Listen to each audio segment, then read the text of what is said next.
다 같이 한 마음으로 에레미야 예가 3장 22절의 말씀 같이 합독해 보도록 하겠습니다.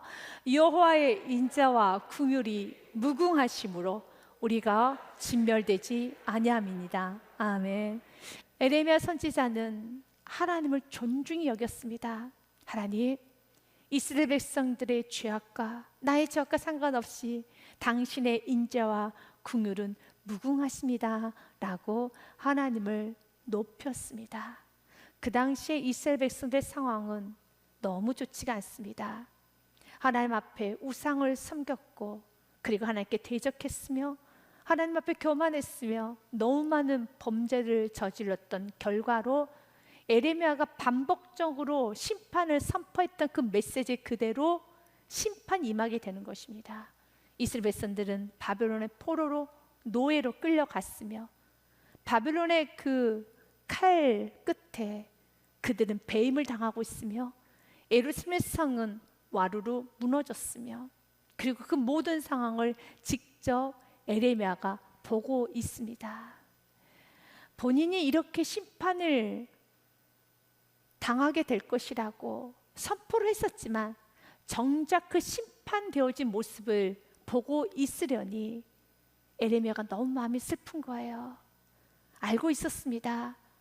하나님께서 심판하시겠다는 그 말씀을 전했기 때문에 이제 이스라엘 백성들 심판을 당한다는 거 알고 있었지만 정작 심판을 당해서 이스라엘 성곽이 무너지고 바벨론 사람들이 끌려가고 어떤 바벨론 사람들 칼끝에 이스라엘 백성들이 배임을 당하며 쓰러져 있는 그 모습을 바라보니 너무 가슴이 아픈 것입니다. 에레미야 예가 1장 말씀에 보면은 이런 고백을 합니다. 슬프다 이성이여, 전에는 사람들이 많더니 이제는 어찌 그리 적막하게 앉았는고, 전에는 열국 중에 크던 자가 이제는 과부같이 되었고, 전에는 열방 중에 공주였던 자가 이제는 강제 노동을 하는 자가 되었도다. 전에는 공주들이었습니다. 왕비님들이었습니다. 그런데 이제는 강제 노동하는 자, 노예들이 되었습니다. 그래서 너무 마음이 슬픈 거예요. 2장 11절 말씀에도요, 내 눈이 눈물에 상하며 내 창자가 끊어지며 내 간이 땅에 쏟아졌으니 이는 딸 내 백성이 패망하여 어린 자녀와 젖먹는 아이들이 성읍 길거리에 기절함이로다. 창자가 끊어질 정도로 지금 에레미야는 비통해하고 있습니다. 너무 아파하고 있습니다. 왜 이렇게 에레미야 선지자가 아파하고 있습니까? 이스라엘 백성들이 노예로 끌려가고 어린 자녀와 젖먹는 아이들은 먹을 것이 없어서 길거리에서 기절을 하고 있습니다. 기근에 허덕이고 있습니다. 너무 비참하지요. 너무 침울하지요. 소망이 없습니다. 맞습니다. 이스라엘 백성들에게 소망이 없어요. 그래서 하나님께서도 에스겔 선지자에게 이런 환상을 보여주셨습니다. 이스라엘 백성들의 모습은 사망의 골짜기에, 죽음의 골짜기에 나뒹굴어져 있는 마른 뼈와 같아 라는 말씀을 하셨어요. 이스라엘 백성은 소망이 없어요. 마른 뼈들입니다. 마른 뼈들에게 무슨 소망이 있습니까? 죽음의 골짜기가 이스라엘 백성들의 모습입니다.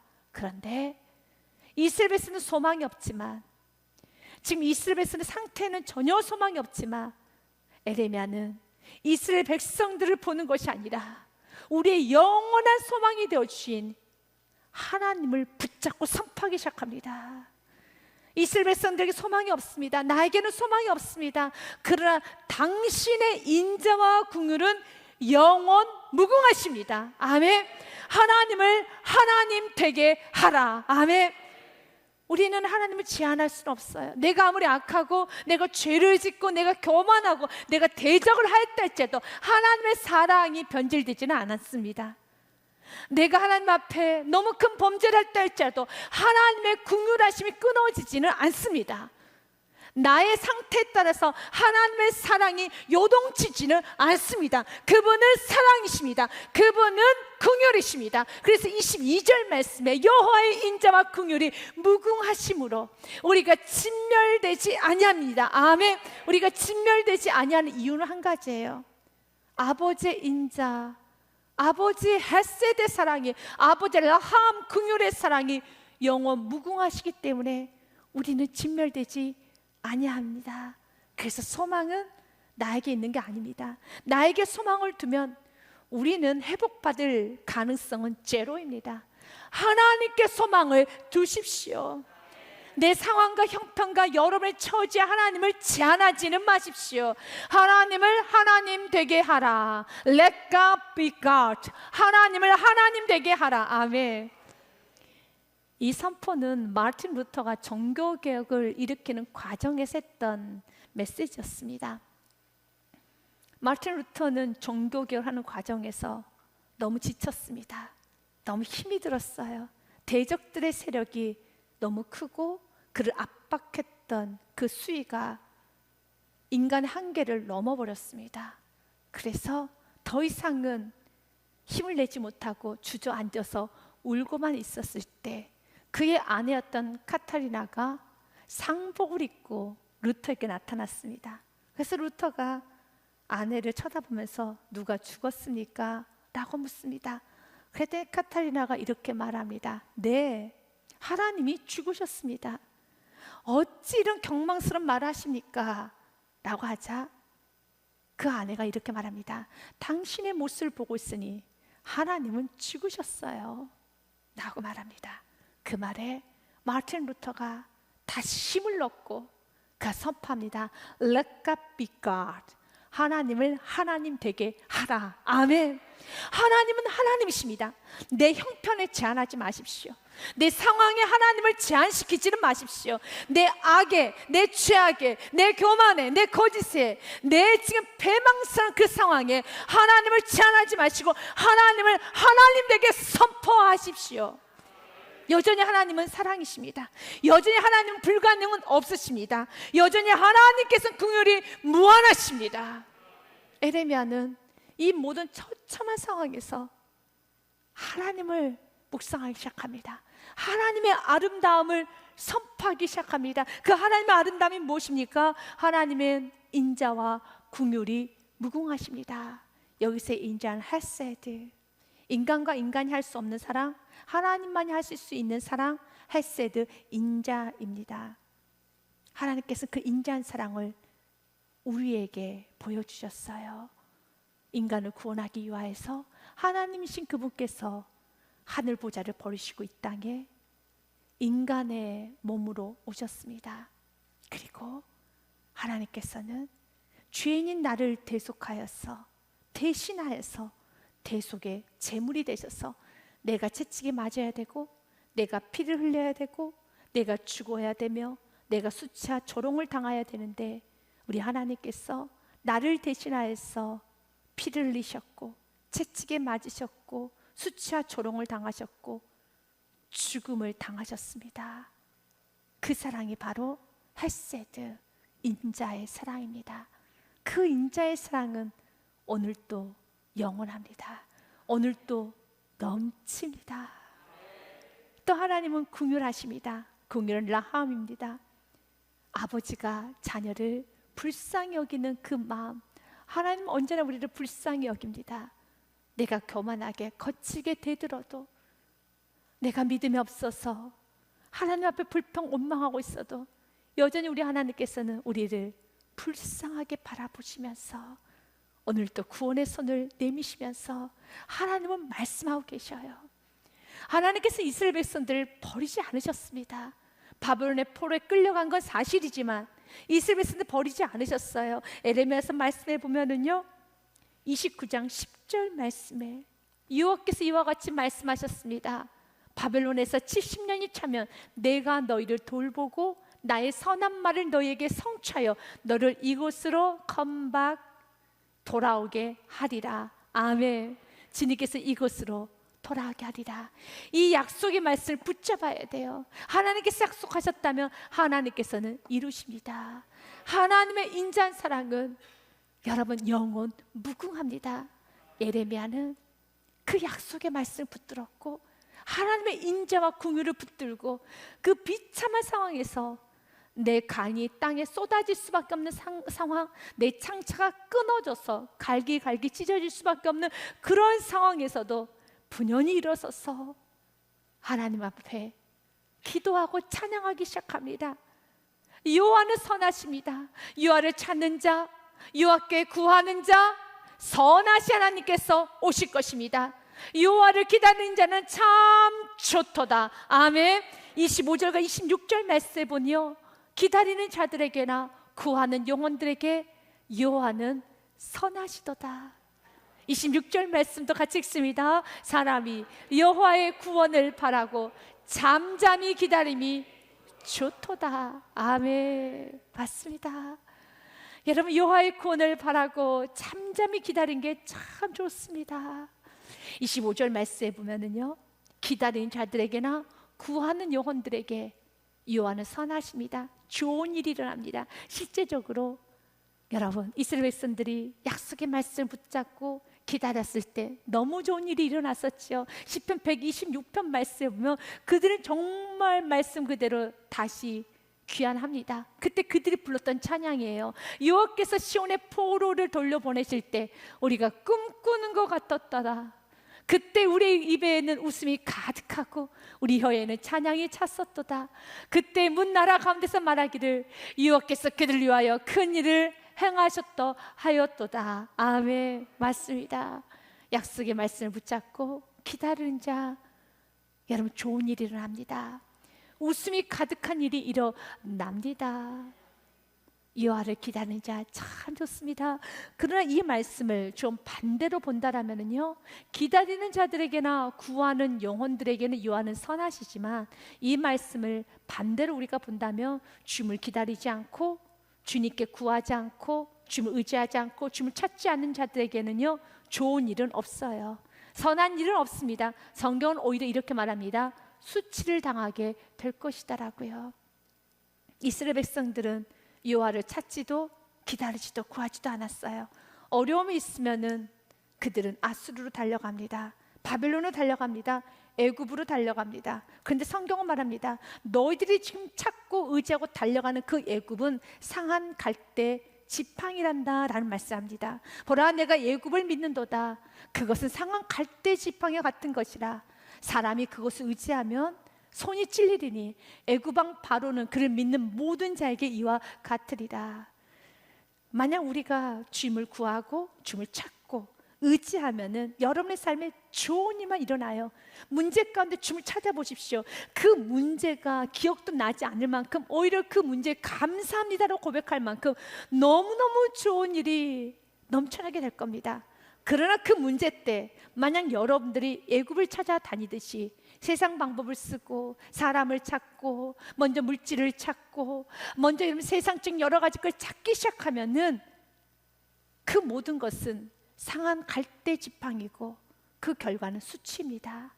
에레미야 17장 13절 말씀에도요, 이스라엘 소망이신 여호와여, 무릇 주를 버리는 자는 다 수치를 당할 것이라. 무릇 여호와를 떠나는 자는 흙의 기록이 되오리니 이는 생수의 근원이신 여호와를 버렸습니다. 맞아요. 하나님 의지하지 아니하면, 지금 여러분들이 지금 누구를 의지하고 있습니까? 누구를 지금 의지하면서 여러분의 마음에 평안함을 얻습니까? 또 무엇 때문에 지금 여러분의 마음이 상하셨습니까? 하나님은 영원히 변하지 않으셨는데, 하나님은 지금도 여기 계시는데 무엇 때문에 마음이 초조해졌습니까? 여러분 안에 있는 생각도 버리시고, 여러분 안에 있는 계획도 버리시고, 여러분 의지하는 것도 좀 버리시고 하나님을 중심에 둬보십시오. 그러면 여러분의 삶이 수치당하지 않습니다. 무릇 여호와를 떠나는 자는 흙의 기록이 되오리니 이는 생수의 근원이신 여호와를 버렸습니다. 그러나 여호와를 찾는 자, 여호와를 의지하는 자는 구원을 얻습니다. 시편 22편 말씀에도요, 우리 조상들이 주님께 의뢰하고 의뢰하였으므로 그들을 건지셨나이다. 아멘. 5절 말씀 같이 읽습니다. 그들이 주께 부르짖어 구원을 얻고 주께 의뢰하여 수치를 당하지 아니하였나이다. 아멘. 사랑하는 여러분, 주님 안에 거하십시오. 주님을 의지하십시오. 내가 주님을 의지하지 아니하고 나의 강함을 의지하고 있다면, 내 생각대로 가고 있더라면, 주님은 때로는 고난을 통하여서, 그 고난의 종류는 많습니다. 질병이라는 고난, 자녀의 문제의 고난, 물질의 고난, 인간관계 문제, 정신적인 문제, 여러 가지 고난의 종류는 많아요. 그러나 그 고난을 통해서 주님께서 우리에게 요구하는 거 한 가지입니다. 하나님을 믿으라는 거죠. 하나님만을 의지하라는 거죠. 이제 하나님 말씀 붙들라는 거죠. 오늘 에레미야 선지자는 약속의 말씀 붙들고 선포하기 시작합니다. 기다려라. 기다리면 참 좋도다. 하나님은 말씀하셨어. 70년이 지나면 때가 되면 하나님의 선하게 일하실 걸 약속하셨어. 아멘. 그 약속의 말씀을 붙잡고 우리는 기다리는 것입니다. 이때 그 기다림이라는 것이 아무것도 하지 않고 감나무 밑에서 감이 뚝 떨어지기를 원하면서 기다리는 그런 수동적 기다림을 말하는 것은 아닙니다. 우리가 무엇하고 기다려야 될까요? 이스라엘 백성들은 과거 바벨론의 포로에 끌려가기 전에는 예배를 엉망진창으로 예배를 멸시했고 예배를 가볍게 여기고 무시했으며 예배를 드리지 않았습니다. 그들 우상을 섬겼습니다. 경건의 생활을 하지 않았습니다. 자기 마음대로 살았습니다. 애굽으로 뛰어다녔습니다. 아수르로 뛰어다녔습니다.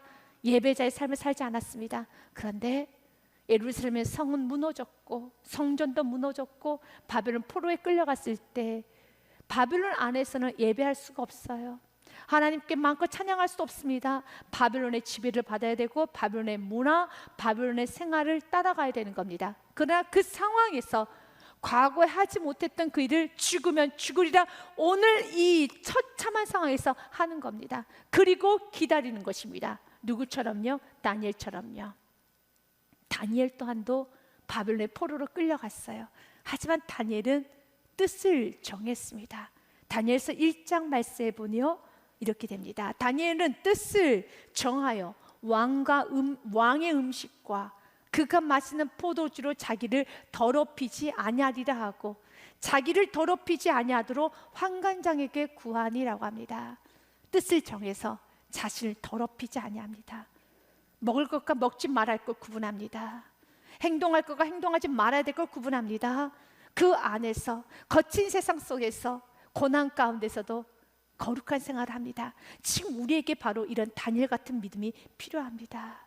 여전히 세상은 어둡고 좁습니다. 그러나 그 안에서 우리는 하나님의 살아계신 믿고 여호와의 선하심 바라보면서 하나님의 약속의 말씀 붙잡고 오늘도 그리스도인다운 삶을 살아가야 됩니다. 그런데 이렇게 뜻을 정하고 살아가고 있을 때 9절 말씀 하나님의 긍휼은 계속 우리에게 비춰지게 되어 있어요. 공급되게 되어 있습니다. 같이 읽습니다. 하나님이 다니엘로 하여금 환관장에게 은혜와 긍휼을 얻게 하신지라. 아멘. 누가 은혜와 긍휼을 얻게 하십니까? 하나님께서 다니엘로 하여금 환관장에게 은혜와 긍휼을 얻게 하신지라. 우리는 오늘도 우리 세상 속에 살아갑니다. 세상의 사람들을 만납니다. 환관장들을 만나요. 세상의 직장의 상사들 또는 동료들 많은 환관장들을 만납니다. 그런데 우리가 뜻을 정하고 나아갔을 때 하나님께서는 그 환관장에게 은혜와 긍휼을 얻을 수 있도록 환관장의 마음을 잡아주세요. 세상의 사람들을 잡아주어서 여러분들에게 협조자가 되게 될 것이고 여러분들의 관계 축복을 받게 될 것이고 공급함을 얻게 될 것입니다. 이 모든 것은 누가 하셨습니까? 하나님이 하셨습니다. 하나님께 뜻을 정하면서 이 어두운 세상에 살아갈 때 하나님은 이런 긍휼을 오늘도 베풀어 주십니다. 그래서 뜻을 정하는 자는 기도응답이 넘쳐요. 날마다 주님을 찾은 자는 기도응답이 넘칩니다. 우연으로 생각하지 않습니다. 당연하게 생각하지 않습니다. 하나님의 긍휼이셨습니다. 하나님의 은혜였습니다. 날마다 입술로 고백하니 하나님께서는 나를 존중히 여기는 자는 내가 너를 존중히 여길 것이라고 말씀하지 않았습니까? 그 말씀 그대로 하나님의 스페셜하게 더욱더 많이 여러분의 삶을 존중해줘요. 감사를 영광 올려드릴 때, 찬양을 하기 시작했을 때, 예배하기 시작했을 때, 하나님을 인정하고 존중하기 시작했을 때 여러분의 삶에는 풍요로워지는 겁니다. 넉넉해지는 것입니다. 지금 다니엘의 가장 큰 기도의 제목은 지금 당장이라도 예루살렘으로 돌아가고 싶겠죠. 그러나 하나님께서는 그 기도에는 응답하지 않았습니다. 기다려라 말합니다. 그러면 기다리는 것입니다. 그러나 다니엘은 그 기다림의 과정을 수동적으로 기다린 것이 아니라 그 안에서 최선의 삶으로 하나님의 자녀다운 삶을 뜻을 정하여 살았던 것처럼 우리가 그렇게 살아갈 때 우리가 원하는 것은 그 기도의 제목이었었지만 하나님은 놀랍게 그 과정을 통하여서 하나님 영적 훈련을 시킵니다. 다니엘서를 보면 잘 알 수 있듯이 왕이 3번이나 바뀝니다. 그런데 여전히 다니엘은 노예 출신임에도 불구하고 포로로 왔음에도 불구하고 그는 총리가 되는데 3번 왕이 바뀌어도 여전히 다니엘은 총리였더라. 그리고 다니엘을 통하여서 이스라엘 백성들이 귀환할 수 있도록 모든 토대를 마련합니다. 이렇게 하나님은 일하셔요. 여러분이 더디 응답되는 기도 제목이 있을 겁니다. 어떤 한 영혼을 위하여서, 가족권을 위하여서, 어떤 질병의 문제를 위하여서 10년간 기도하신 분도 있을 겁니다. 아니 20년간 기도하신 분도 있을 겁니다. 그런데 그 과정에서 혹시 마음이 상했다라면 마음을 상하지 마시고요, 그 과정의 기다림의 과정에 시간 여러분이 다니엘처럼 살아가기 시작했을 때 하나님은 그 기다림의 시간을 통해서 여러분들에게 너무 귀한 많은 열매를 많이 맺히게 하여 주실 것입니다. 다니엘은 귀환하지는 못합니다. 그러나 바벨론에서 여러분 총리 생활을 하면서 이스라엘 백성들이 너무 많은 선한 영향을 끼친다는 겁니다. 여러분들이 어떤 기도에 응답을 해서 기도하기 시작하면서 여러분들이 더 많이 겸손해지셨고 더 많이 예배하셨고 여러분의 눈에 눈물이 메마르지 않는 눈물의 선자 예레미야처럼 살아가고 있다라면 여러분 그 눈물의 기도의 그 씨앗이 눈물의 방울방울이 수많은 영혼을 살리고 있음을 믿으시길 바라겠습니다. 그 아름다운 결과가 이루어지기까지 하나님은 오늘도 일하고 계셔요. 그래서 우리는 기다릴 수 있었던 이유는, 다니엘이 이렇게 기다릴 수 있었던 이유는 한 가지입니다. 하나님께서 오늘도 일하시고 성실히 일하고 계심을 믿었기 때문에 그렇습니다. 하나님은 23절 말씀에 이렇게 말씀합니다. 나는 아침마다 새롭게 주의 성실하심이 크시도소이다. 아멘. 우리 주님은 아침마다 새롭게 성실히 일하여 주십니다. 지금 내 눈에 보이지는 않지만, 지금 내 귀에 들리지도 않지만, 내가 손을 잡을 수는 없지만 하나님은 신실하게 일하고 계십니다. 우리 눈에 보이는 결과만 보여지지 않을 땐 낙심할 수 있어요. 그러나 그 눈에 보이는 결과가 이루어지기까지 하나님은 너무 성실히 일하고 계셨다는 겁니다. 그러니 하나님의 자녀인 우리도 성실하게 다니엘처럼 살아가 봅시다. 윌리엄 제닝스 브라운이라는 분이 이런 글을 남겼습니다. 수박이라는 그 열매를 보면서 글을 쓰기 시작했습니다. 나는 수박씨의 힘을 관찰해 본 적이 있다. 수박씨는 자기보다 20만 배나 더 무거운 흙을 밀어 젖히고 뚫고 나온다. 수박씨가 어떻게 이런 힘을 내는지는 알 수 없으며 그 결과인 열매를 보면 초록색의 동그란 모양의 안쪽에는 하얀 껍질, 그리고 다시 또 그 안쪽에는 붉은 색깔, 그리고 그 속에 다시 검은 씨가 촘촘히 박혀 있는데 이 모든 것을 어떻게 만들어낼 수 있는지 나는 알 수 없다.